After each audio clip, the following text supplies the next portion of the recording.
Hi, I'm Mike, owner of the Grove in Phoenix, Arizona. Today I'm going to do a video highlighting some of the recent pickups that I am adding to my collection. These are records that have come into the store, records that I have bought online, records that have been in the store for years that I just now refound because we have quite a lot of records in our back storage facility. I'm storing a lot of my stuff back there, but sometimes things go missing. I think about it to this day. I got a beautiful blue UK triangle in the back somewhere and a couple, two like super clean Ludwig 2s back there, but I can't find them. I haven't seen them in years, but they're back there. I know they're back there, but I'm constantly finding stuff in the back room to add to my collection. So a lot of the stuff I've actually got to show you guys this particular week is stuff that's been in my back room for some time. I haven't bought a ton of collections in the last couple of weeks. Nothing big, nothing of note. But I have found a lot of great stuff in my back room, and I'll start by showing you this. Now, I actually have 2 copies of this record in my collection already. That is the Beatles Let It Be. The thing is with the copies of this that I have in my collection are both copies that I have, this cover just didn't hold up well, it seems. So I've got a lot of like crow's feet wrinkles on mine. For some reason I have 2 copies. So that leads me to believe I got a good cover. I've got maybe one has a better, I don't know the reason I have 2, but I'm going to get rid of one of them. I'm going to keep the sealed copy, which is weird. I normally don't keep sealed copies of records, especially modern records like this. I'm probably going to open this and sell the other 2, truth be told. But I wanted to bring this home. This is actually something that I had bought maybe about 8 or 9 months ago, and it had been sitting underneath my cleaning racks for quite some time. And finally, I needed the space underneath the cleaning racks to kind of stage ultrasonic cleanings that we've got coming up. And because of that, I need to clear a shelf out, and this was sitting there. In the back room from my Tucson collection, I feel like we're getting to the nitty-gritty of that. I don't think there's that much left, but I'm finding boxes here and there. I've showed you some of that stuff in the last couple of weeks, but I found the L box, and I found what are relatively difficult to find, and that is really super clean love records. I've got the self-titled, the capo, and I think I got Forever Changes maybe in a couple weeks ago. The cover wasn't as nice, but check out how clean. Now, he put his name on all his records, but check out how clean that record is. I don't know if you can see it on camera, but holy cow, that is about as clean of a love record as I've ever saw. Super clean. Not notoriously easy records to find clean. Now, all of his records, the covers were just so-so, but I got the self-titled, great record. The Capo, another great record. And it's actually kind of funny because I feel like I like both of these records more than Forever Changes, which tend to be, that's the record that everybody raves about. That's one of the top records for a lot of people. That's the record, you know? But yeah, those were cool to pick up just because they were so damn clean. I've got multiple copies. The Da Capo is a mono too. I've got multiple copies of these, but none in nearly that shape. I love when I get records that are this clean because typically I get one that's this clean and I find the need to get rid of a bunch of copies. So sometimes I 3 or 4 for 1 when I get copies that are that clean. I'm not really a fan of the movie per se, but I'm a big Danny Elfman fan. And I got in the Tucson box, I got a beautiful copy, promo copy of Beetlejuice. Yeah, love Danny Elfman stuff. So looking forward to giving that a listen to. The movie, I've tried watching it a few times. It's just doesn't do it for me. Not a lot of soundtracks in that collection either, so that was kind of interesting seeing that. Okay. In also the Tucson collection, there's been little nuggets. And these next 3 are some of those nuggets. Well, actually, I got them mixed up. Let me try to unmix them up. Okay. Starting with this. Tyrannosaurus Rex. This is an original UK pressing on Riga Zonophone. Laminate cover. flip back cover, I think, on this. Yeah, flip back, laminate cover. Just cool UK pressing. I think it's the first 3 T-Rexes I got. Prophets, Seers, and Sages, UK Regal Zonophone with the textured cover. And then I got a little bit of ring wear on there, but then I've got just the T-Rex. A Beard of Stars. Also on Regal Zonophone. So that was cool. Yeah.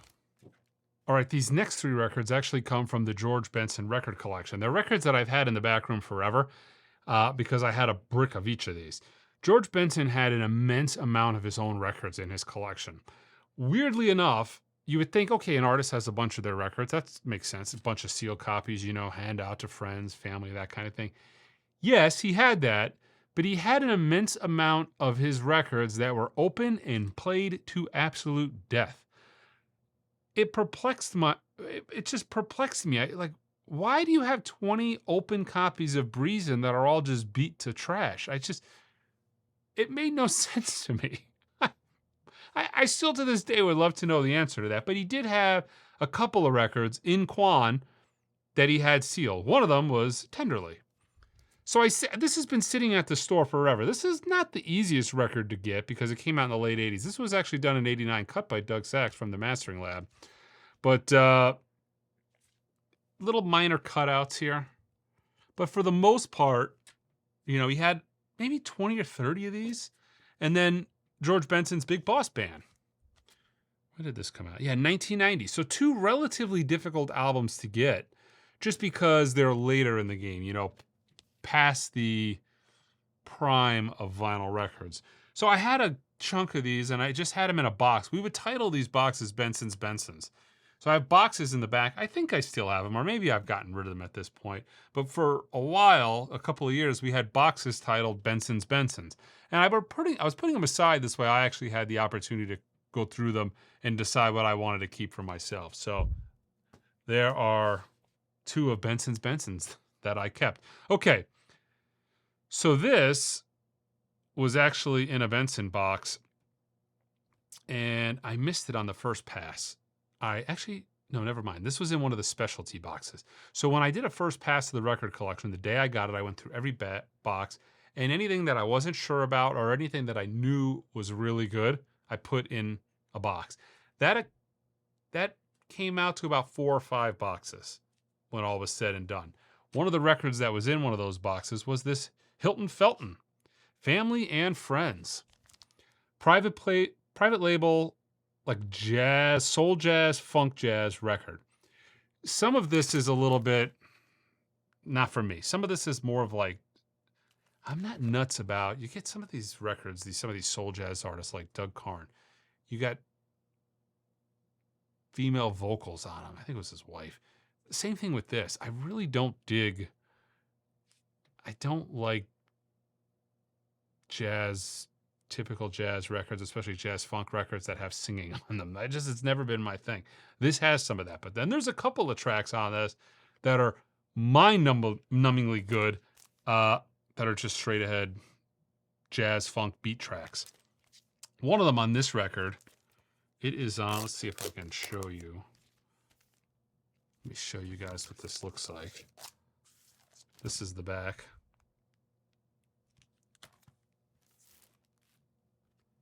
And here is the label. This is on the Hilton's Concepts Incorporated label. But they do a cover of Never Can Say Goodbye.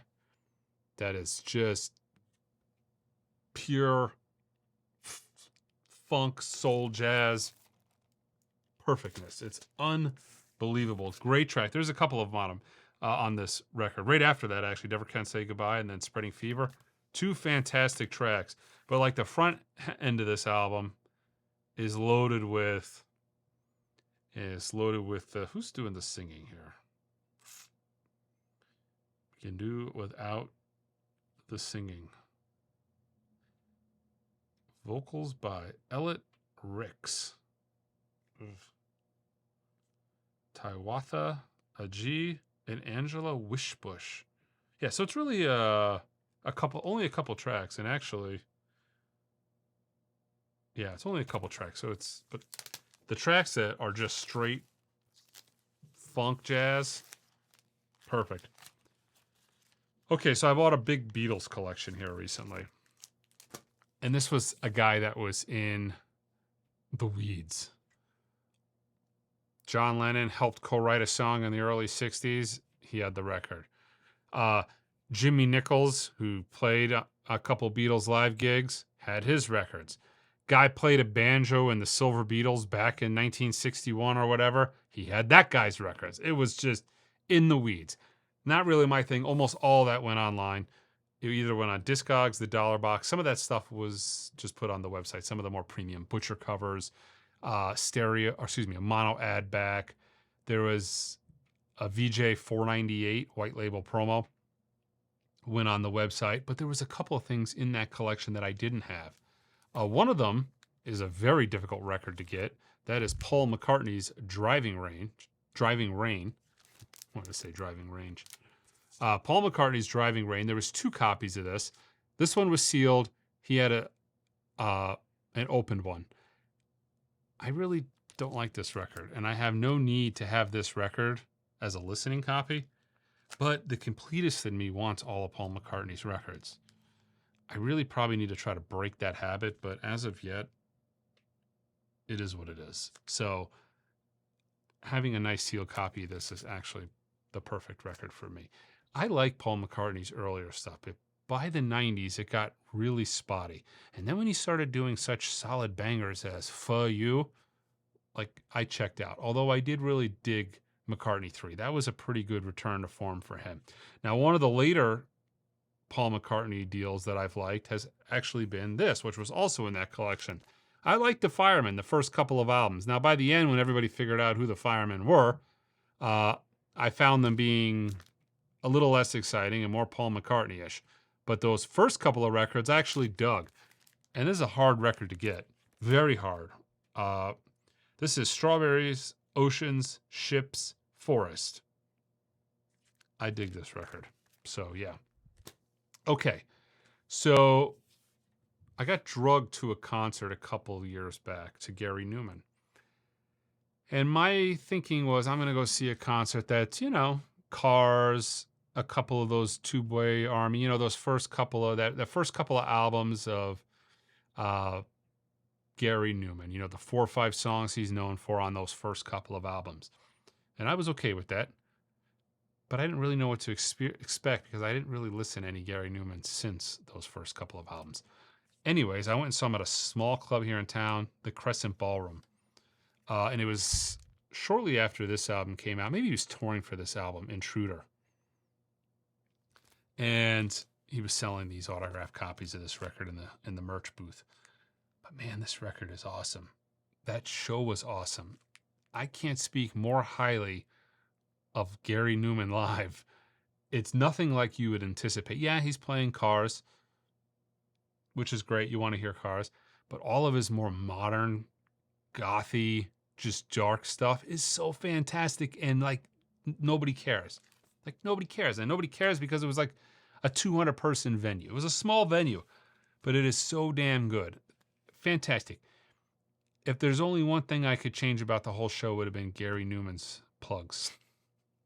Plugs/wigs. It's very off-putting. As one bald guy to another bald guy. It's very, very off. I was jamming out, and then I'd be thinking to myself, oh my God, that hair looks weird. What's going on? I don't know. Probably not something to fixate on, but the show was fantastic. It was so damn good, and this record is so good. I don't even know if you can buy this record, but yeah, what's the track on here that was so good? It was actually this and the record before that. These last 2 records were so good. I stream them in the store all the time. I really recommend them. They're good. And if you get a chance to see Gary Newman live, take it because it's a cheap show, like $20-$30. It's typically going to be a small venue, and they're really good shows. Okay, I bought a jazz collection, about 1,000 records recently, and it's wiffle ball jazz for days. All the wiffle ball jazz you could ever possibly want. Really heavily focused on the 80s. But one of the things that this guy had a lot of was 80s Blue Note, like later to find Blue Note records that haven't never been reissued, and some of them are quite good and are not wiffle ball jazz. One of those is a record I never heard, but I've been testing them out as I've run into these records where I see a lineup like this. I'm like, Freddie Hubbard and Woody Shaw. I like Freddie Hubbard. I like Woody Shaw. I'm not really familiar with this record. Let's give it a listen. Yeah, I'm all in for this. I listen to this. I'm like, this is fantastic. And yeah, I added it to the collection. A lot of it has been kind of schmaltzy, or some of it just I didn't dig, but this was fantastic. This originally came out in 1988. Got a first pressing of Hank Mobley's Straight, no filter. I love how it has the hype sticker on here. Previously unissued recordings from the Blue Note Vault. Great record. Had to have an original first pressing of it. Came out in 86. Part of that wiffle, we're going to call that the wiffle ball jazz collection. Here is a artist that I can't help but have a laugh at. Kylie Minogue. I'm not really a Kylie Minogue fan per se, but if you're going to have any Minogue in your collection, I think it should be this. Now, this is coming from an American. Now, overseas, apparently, she's just the bee's knees. For me, she's just the chick that sings The Locomotion, which is great. It's not even her song, but I don't know. Maybe she's just not as popular here in the than in other parts of the country. But yeah, I figured I would add a Kylie to my collection, and this is the one I added. I found this in the Tucson collection box. It is a promo. I don't think it's ever been played. The guy that owned this didn't really seem like a kind of a Minogue fan. That's not really his thing. I would imagine this is relatively difficult to get, too, because now that I look at it, it's from 1988. Okay. I love me some dated 1980 sounding records. I talk about Lindsey Buckingham's dated 1980 sounding records quite frequently. And another artist that I love who has very dated 1980 sounding records is my hero, Pete Townson. Can't really see it on this here guitar. In the corner there, that's actually Pete Townsend's signature guitar from Woodstock. That's his signature Woodstock guitar. I recently found it, by the way. I have some of my guitars stored in my kids' room because he plays them more than me, and I don't want them to just sit there and collect dust. I want them to be played. So he has that in my room, and I said, I'm going to throw that in the corner. I think it would look good in this camera shot.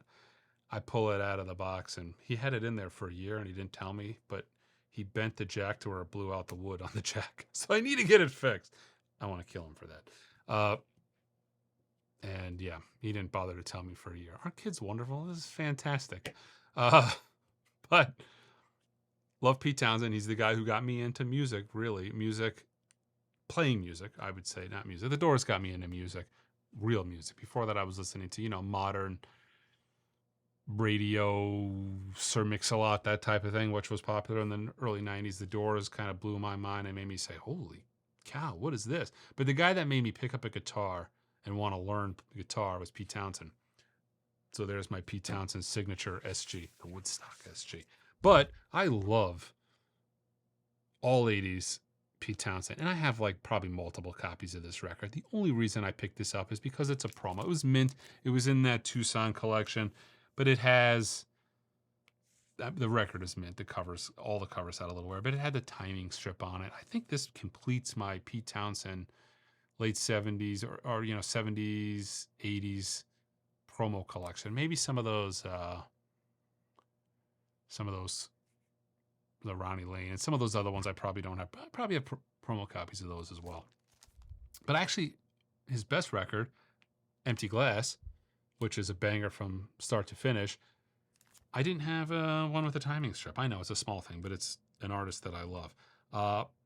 Pete was putting out some amazing stuff in the 80s, and it's sad because the Who output at that point in time was pretty weak because he was keeping all the good stuff for himself. So all the stuff for himself were these solo records.